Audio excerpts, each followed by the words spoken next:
We have two guests joining us. I want to tell you before I bring them on, first of all, I'm so excited to have them on. I've been reading about these people, and I finally got a way to get a hold of them. And I'm going to have them join us in just a very short amount of time. But we have Jorge Galicia and Andres Guilarte, and I apologize if I'm not saying those names correctly. But the two gentlemen joining us are actually here in America, but were raised in Venezuela, and they are here in America, going around the country trying to help Americans understand how socialism destroyed their precious home country. Before I bring them on, I'm going to ask Matt, the completely wonderful producer, to play a clip I sent to him. This is just a little tease of these two people joining us. I want you to listen to this clip, and then we are just greatly honored to have both of them on video joining us in just a moment. But Matt, if we can play that clip first, please. It is really hard for people to believe that a country with so much potential could collapse so completely. Breaking news in our world lead, Venezuela may be on the brink of no return right now. This is what it's come to in Venezuela. Emergency surgery by flashlight. A massive shortage of food and aid in the country is leaving thousands of Venezuelans literally fighting for their lives. Venezuela was once one of the richest countries in the world. Venezuela's government today ordered schools and businesses closed. Tomorrow, as a nationwide power failure continues, food and gasoline in Venezuela are running out. People say that what happened in Venezuela could never happen here in America. But I was there. I am an eyewitness. And I want to tell you, think again. Hundreds of Venezuelans are fleeing the country. I was forced to leave my life, my family, and my country behind. Now, I want to tell the story. Okay, is that not just riveting? I mean, just by that, I hope you're excited as I am to welcome to the show Jorge Galicia and Andres Guilarte. And I believe we have them both on video. Hello, gentlemen. Hello, Debbie. Thank you for having us. Welcome to the show. Now, you know what? We talked ahead of time. I sent a list of questions, and you may have noticed from hearing my first five that I can talk pretty fast, but I actually want to be sure that most of what we do is hear from you. And I'll just start. I'm going to go back and forth and no particular order. I think I'll start with Jorge just to ask you this. So you're here in America talking about the dangers of socialism, what happened in Venezuela. Can you start with just a very quick bio of yourself, a biography of yourself, and then how did socialism hurt you in Venezuela? Well, I was a political activist in Venezuela. I graduated from law school. I arrived here to America a year ago, and I love being here, but this was never my plan. The reason I'm here is because I'm escaping a regime, a socialist regime that completely destroyed my whole country. And now I have to escape to protect myself, to protect my life, my integrity. And that's how socialism basically ruined my whole life. And you know, I get really depressed when I get here, and I start listening to people talking good stuff about socialism. I just cannot believe it, because I just arrived from a socialist place, and they don't have any clue of how it is to be here. So I said, America need a help, and I'm willing to take action, because I don't want to go through the same situation all over again now that I'm here and I have a new home.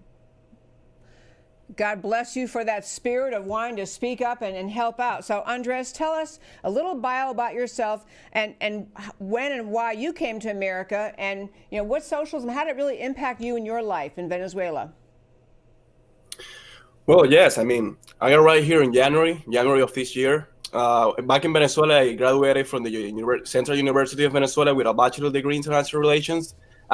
Those 4 years in the university, I was engaged in the student movement, you know, fighting against the regime in the streets and inside the campus. So I used to be like Jorge too, a political activist back in Venezuela. So I received an opportunity to be an intern with the Cato Institute. That's why I arrived here in January. And since I've been here in the US, we are both in the same topic, trying to fight back against the topic of socialism, specifically in the universities. That's why our target in this project is going to university campus, because that's where usually you see a lot of young people trying to praise the socialist policies that destroy our country. It is truly, it's remarkable for many, many Americans, those of us who kind of been students of political science, students of of just kind of the world and the history of the world, to think that we're actually having a serious discussion in America in 2019 about whether socialism would be a good idea. So let me go back to Jorge. Let me ask you this about Venezuela. You talked a little bit about when in Venezuela the socialists came to power, when they took power in your country, what kinds of things were they promising the citizens of Venezuela in order to win? So this is obviously Hugo Chavez. What kind of things was he promising, the socialist promise, if you would just elect them to power? Well, of course, Hugo Chavez arrived to power promising, free, what they always promise, free healthcare, free college tuition, free houses for everybody, basically paradise in the earth, right? And it was really tempting for society to vote for this because, well, people wanted free stuff. And when you don't really understand the economics behind if you don't understand how the system works, it is really simple to buy these ideas, right? Because who in the world do not want free stuff, right? But listen, the consequences of applying these policies, you just have to read some of the news to find out what's going on in Venezuela for, subsidizing almost everything. And it was never free for us. It cost us it costed us billions of dollars and ultimately our own freedom and democracy. And now here we are, people like me and Andres, who we didn't even vote ever for this regime, either because we didn't have the age to vote or because we never believed it anyhow. But now the young people like me are the ones paying the consequences of this madness, So it's actually really sad what's going on in Venezuela right now. Oh, it's excruciating. And we've talked on this show about how people were eating their own, because of poverty and lack and not sufficient food, eating their own pets, eating zoo animals. They have pictures of grocery stores with nothing on the shelves. And so let me go back now to Andres. So you grew up in Venezuela. So can you say in your lifetime that you kind of watched the decline happening in Venezuela under socialism, or were you maybe too young to appreciate what was happening? No, of course. I'm only 25 years old. I was born in 1994. And since I can remember, Chavez was always a main political figure in our life in Venezuela, because what this kind of socialists do is that they become like a really high public figure. Chavez used to have a TV show every single morning. So there is no one in Venezuela that can say that Chavez wasn't involved in their regular lives. And yes, in Venezuela, as I grew up, those family reunions is starting to collapse. A lot of families had to leave the country. We reached a moment a few months ago when I was in Venezuela that eating 3 times a day wasn't possible. So you have to, gather food as you can and be able to survive as long as the money doesn't run out. And like a lot of families live right now in Venezuela because all these relatives that leave the country, they send money overseas, and that's how you survive in Venezuela. Not even by working in Venezuela, you have enough money to actually, buy your basic needs. So yes, I saw the decline. Not only my family, but all the people I knew. Okay, so watching the decline and the poverty growing and lack growing, wasn't there growing opposition? I'm sorry, I'm going back and forth. So Jorge, wasn't there growing opposition during Chavez and then on to Maduro's time, growing opposition to the socialists, to the idea of socialism? And if there was that kind of opposition, did people have a way to get out of this? Did they have a path out of socialism once they saw it wasn't working? Well, sadly, the political opposition in Venezuela was never really, really accurate when it comes to making opposition, because, when the problem is that Hugo Chavez, he had a big oil revenue when he was in power, right? So he was able to actually give a lot of free stuff because he had a lot of money coming from this huge revenue of the oil market, right? So what the opposition did was actually, in order to compete against him, what they were saying, listen, people, if you vote for us, we are actually going to give you more than whatever Hugo Chavez is giving you right now.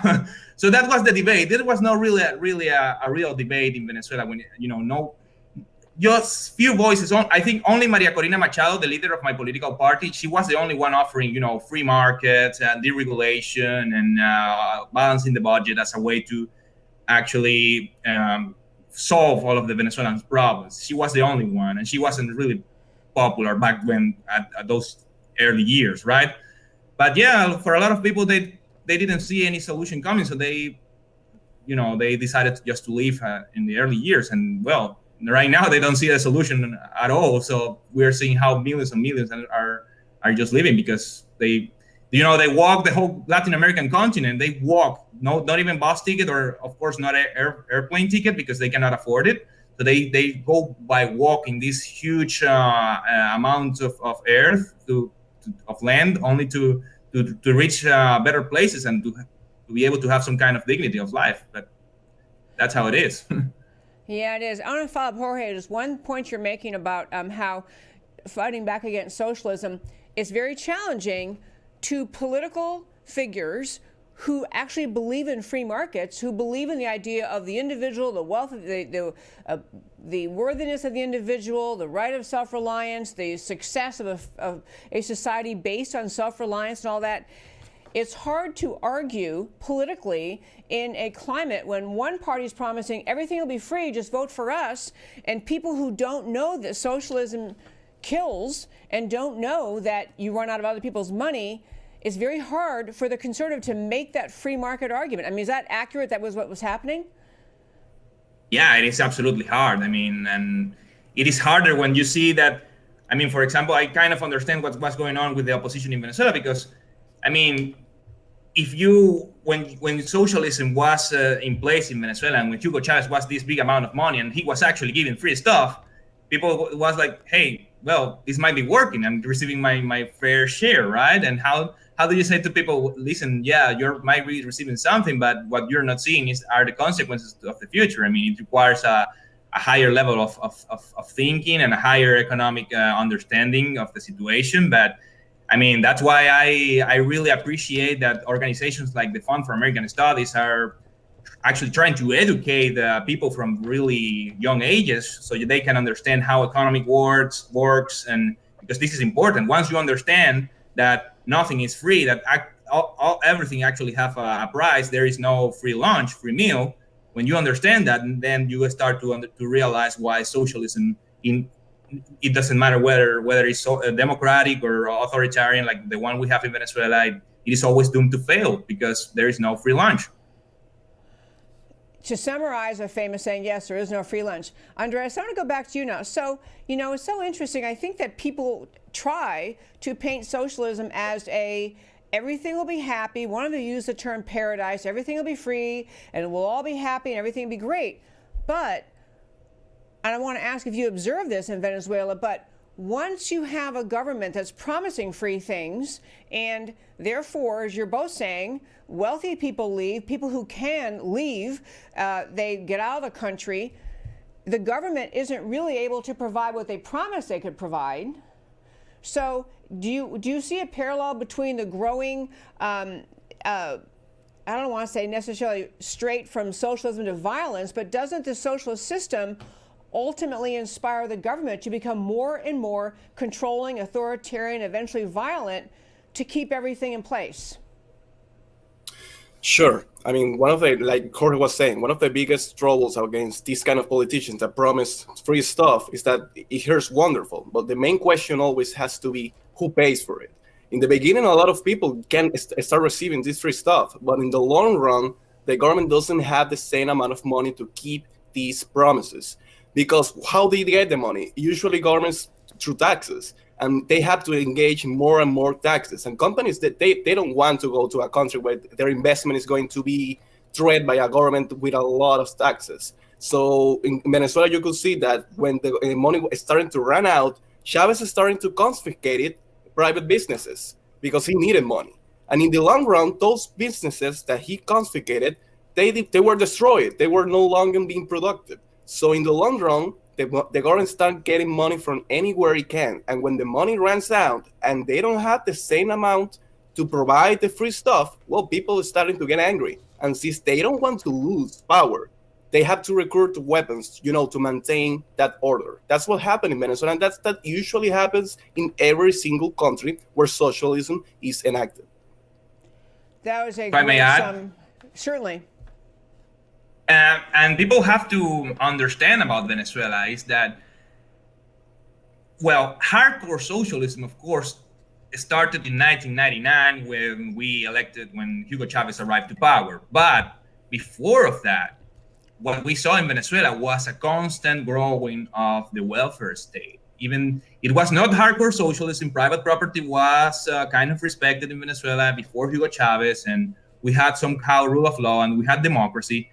But, and this is a parallel I see when you compare both countries, Venezuela and the United States, is that since the 70s at least, Venezuela didn't stop, growing its national debt. It was like crazy. All of the democratic governments were trying really hard to give, somehow of welfare state, and it got bigger to the point where it was no longer sustainable. And when some part of the elite realized that this welfare state model was no longer sustainable for Venezuela, they decided to make reforms, trying to, cut somehow the budget to make it to balance it and so on. Then when that happened, the Venezuelans didn't like what they were seeing because they were already used to the kind of welfare state, and they rejected the reforms, and it was politically unlikely for these reforms to go through. And then they demanded Hugo Chavez to be in power because they saw in his promises the way to keep all of this free stuff, right?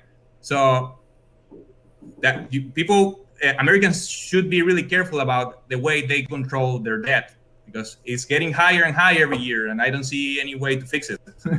That is a brilliant point, the combination of the debt and of the growth of the welfare state. Jorge, you want to say something? Or no, did one of you just say something? No, yeah, because if you as Americans do not control the debt, you will see yourself ending up in a situation really similar to Venezuela, or maybe not that bad, but you could end up like Greece or like France right now, who is having a lot of political disturbance for not controlling the debt. Yep. Andres, you were going to chime in, I think. Yeah, the main problem is that socialism gives a lot of power to government. And when you give this amount of power to politicians, that they control the budget, they control the programs, the social programs, they control all of this. The main topic is to not allow the government to grow that bigger. And the U.S. has that in the Constitution. The idea of the founding fathers in the U.S. was to make the government as small as to fit the Constitution, and that's the role model that should be followed in the whole world. And what happened in Venezuela, what happened in Greece, when probably will happen also in Argentina and in other countries in South America, is that they are going to enact more policies to give more control to the government. And when that happens, everything just starts going south. I love that point. Okay, so both of you are going around speaking on college campuses, trying to help young people understand that what happened in Venezuela, I do think people here we cover it in this show, everyone talks about it. Venezuela is collapsing, and it's a horrific and tragic and horrible thing. But people think it couldn't happen here. They think, that's Venezuela. Somehow they didn't do socialism right. If they'd done it right, they wouldn't be so stuck. So I want to ask you, when you talk to American students around the country, do you get a sense that they are, let me say it the other way, is it hard to convince young people in America who believe in socialism that America could really follow Venezuela's path? And I guess I'm going back and forth. I'll go back to Jorge, I guess. Go ahead. Well, I really think that there is a lot of confusion, especially because young people, I don't think they really understand what socialism is about. They say, I am a socialist, but I also believe in private property and I am a socialist because I'm generous to people and they don't see that I mean, being generous is not being socialist. I am a generous person, and I would love to see a more generous society who is willing to share with one another. But that's as long as it is in a voluntary basis, that is okay. But the problem is when you point a gun to each other, trying to get your fair share of what belongs to you. That's the problem.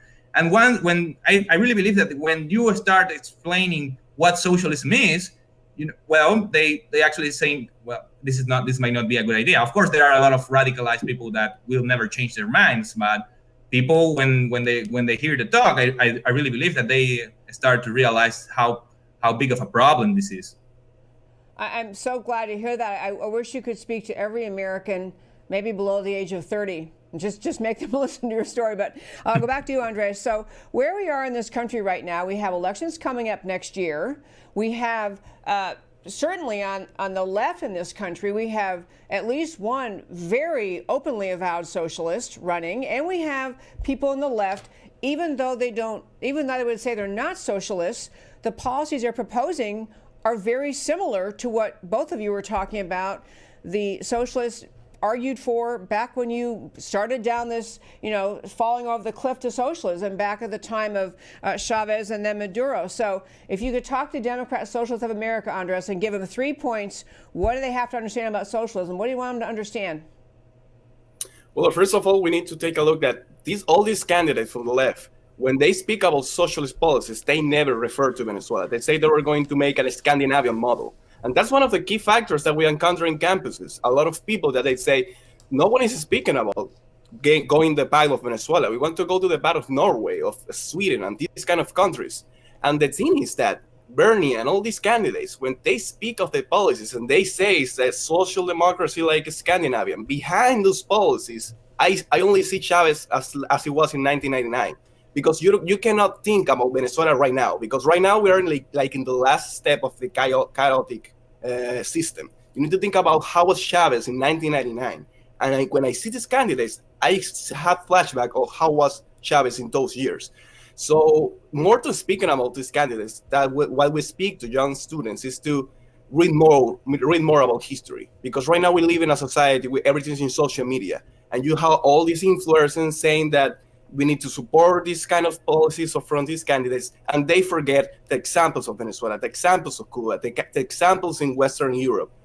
And well, you're saying a few moments ago, in Venezuela, we used to say that we're not going to be like Cuba, and we end up being worse than Cuba. So when I hear someone saying in the US, we're not going to be like Venezuela, we're not going to be like Cuba, don't pay attention to that, because you never know what is going to happen once a socialist reaches to power. And that was happening in Venezuela. You can end up even being worse than Venezuela. I think that the key factor in the US is to, like Jorge said, pay attention to the debt, because that is going to be the major problem in the upcoming years. And if you, to that debt, you sum more social programs and more things that the government is going to pay, it's going to be a huge problem that is going to get out of hands in the future. Brilliant point. They're all brilliant points. You know what? I said in my email, we emailed earlier, and we could probably talk for about 2 hours, because I think this is such first of all, you're so articulate, both of you, and you're speaking from your heart and from your personal life experience. And I want to commend your generosity, really taking your lives. You've gotten to America, and you could just be deciding, hey, I finally got to America. Yay, I'm going to join the free market system. I'm going to, get a job and sit down and make money and do whatever I want to do. But you're actually doing the work of, it is the work of like the pioneers to reawaken the American understanding of the greatness of freedom and the greatness of free markets, and to help people see where we could be headed. So I commend both of you for your generosity. It's just truly amazing. I guess I should go back. And Jorge, we're almost out of time. Jorge, what would you like the takeaways you want the Democrat Socialists of America to get from you? Well, once again, pay attention to the debt. If you keep offering free stuff, ask yourself, how are you going to pay it? Right now, the levels of debts are tremendously high, and we should be looking for ways to get those levels down, not to keep offering things to get it up. Because if we don't do the job, well, you're going to regret it. I mean, I'm suffering the consequences that other people did in the past, and that's really unfortunate. But I'm willing to give the fight here. I'm not, I don't want to go through the same chaotic situation all over again. And I think as a Venezuelan, that's the best gift that now that we are all over the world spread because of this massive migration that we are about to pass the Syrian migratory crisis, and we are about to become the biggest migratory crisis around the world. Wait. The I people think from Venezuela are going to exceed the number of Syrians who've left because of this. I did not know that. Yes, you hear it right. We are.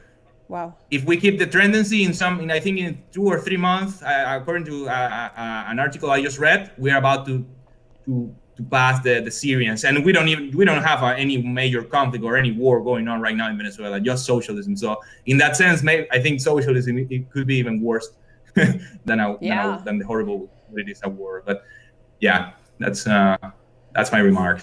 Okay, thank you so much. Okay, first of all, for our listeners, you can find both these gentlemen, read more about them, and actually reach out to the Fund for American Studies to invite them to speak at your campus. Honestly, I think you should be speaking at Democrat clubs around the country, but anyway, or Republican clubs. But you can go to TFAS,